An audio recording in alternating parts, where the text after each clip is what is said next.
As well as creating manual backups, Akeeba Backup Core offers you the opportunity to automate the process to ensure that you always have an up-to-date backup.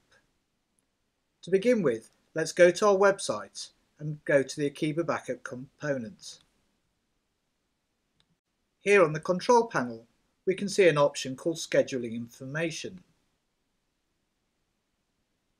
If we scroll down, we can see there is a front-end backup feature that is currently not enabled, so we need to go back to the control panel to enable it. Select the component parameters and the front-end backup tab. Here we can enable the front-end remote backup and give it a secret word. This should be a combination of upper and lowercase characters and numbers. There is another option to enable the site to send you an email once this remote backup has completed. I'm going to enable that, set my email address, give the email a subject, and give the email some body text. And then I shall click on Save and Close. I can now return to the Scheduling Information option and scroll down and can see that the front-end backup feature is now enabled. And there are 5 different methods available to me to perform this front-end backup. I'm going to use a service called Webcron to automate it. Webcron is a service run by an external website called Webcron.org. So let's go to that site.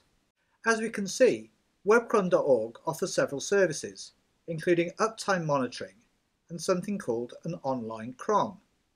A cron is just a computer word for an action that takes place at a specific time, and that's what we want to do. Webcron.org is a commercial service, but it is exceedingly cheap.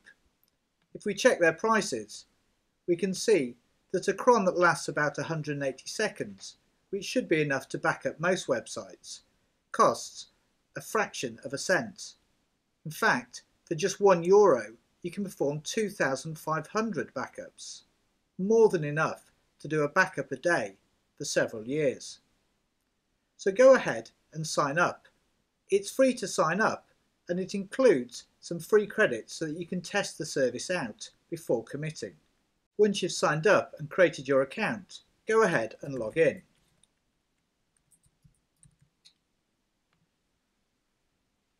We're now at the dashboard where we can create our cron. Select the new cron and give this cron a title.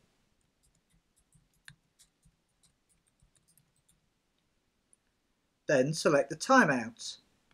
And as I suggested, 180 seconds is probably enough, but we will be able to see later on if we need to increase it. You now need the specific URL that you want to execute. To find that, return to your website. And here under the webcron.org options, you'll see the URL. Simply select it and copy. Return to webcron.org and paste. You do not need to enter the login or password. We now need to set the times and dates that this backup, will take place. I want it to take place every year, every month, every day of the month, every day of the week, and then I want it to take place sometime in the middle of the night when my website's not busy. So I'm going to select 1:10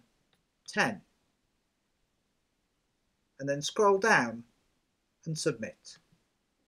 My cron has now been created, and I can confirm that by clicking on the crons. And here we can see it. At this point, you have the opportunity to test the cron to make sure that it completes. This will use one of your credits, but it does mean that you don't have to wait till 1:10 in the morning for the backup to be run. If the test doesn't complete in time, you'll need to adjust the running time from 180 seconds to 600 seconds. Assuming that your test runs successfully, you can now return to your website. The website will now perform backups on a regular basis every single day at, in my case, 1:10 in the morning.